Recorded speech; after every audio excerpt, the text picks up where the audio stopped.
Hey, welcome back, Sweden, to your Caribou Day Science channel.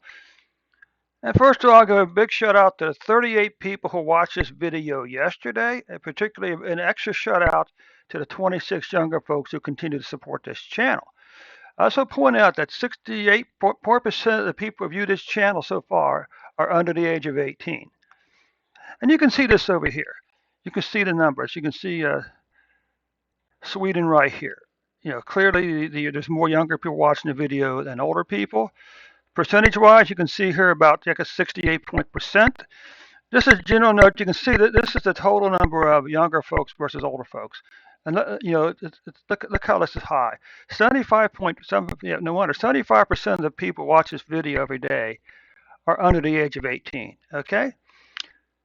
So anyway, before we get started here, I got a couple of favors to ask. The first part, right? Subscribe to the channel, share the channel, like the videos. But now I got a couple other things to ask you today. If you look in the description below, you can see a link to my Twitch stream, my Twitch channel.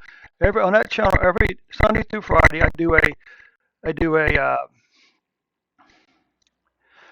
a live stream. And the title of the stream is Dave's Data Analytics. So it's almost always about analytics in some form, mostly R programming, but some tabular, maybe a little and stuff like that. I'm also starting to work in a little bit of WordPress also for that. Okay, so if you click on that, stop by the Twitch channel at 8 p.m. this evening, New York time, for the live stream. But also below that, you're going to see a link to my Twitter channel. Okay, who wants to right now? I don't have any views on any followers on Twitter. Who wants to be my first follower on Twitter? Click on that link.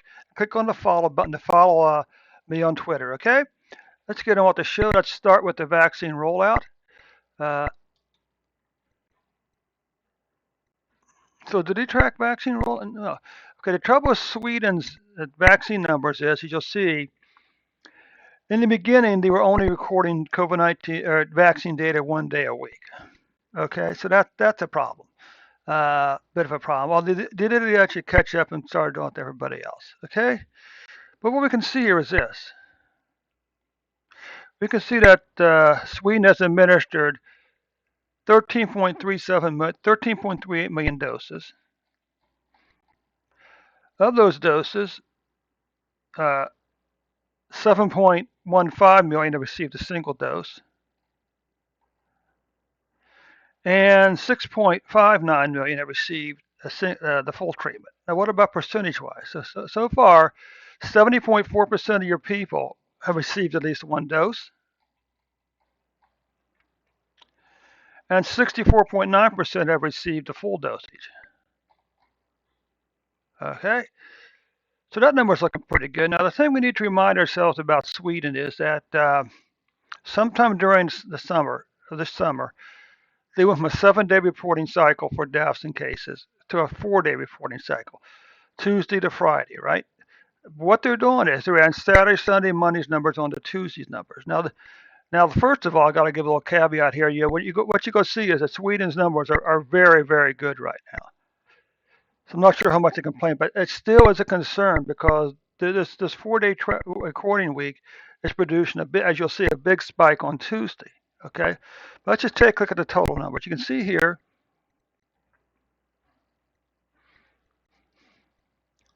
You can see here, Sweden has had more cases in 2021 and 2020. Now, how many people here are vaccinated?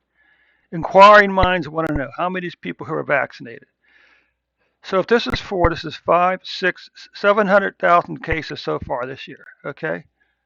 What about deaths? Well, you can see deaths. This is 5,000. So this is 2,500 difference. Say this is maybe 6 to 7,000 cases right now. We're seeing just the one moment. But so far, it's a very good chance that your deaths for 2021 will not catch 2020. But your cases have already passed 2020. Okay. Now, this is a spike I'm talking about. All these spikes are Tuesday's numbers, and it's misleading because, well, let's just zoom in so we can see what we're talking about here. Because the rest of the numbers are down here. Okay, the rest of the week is like down here.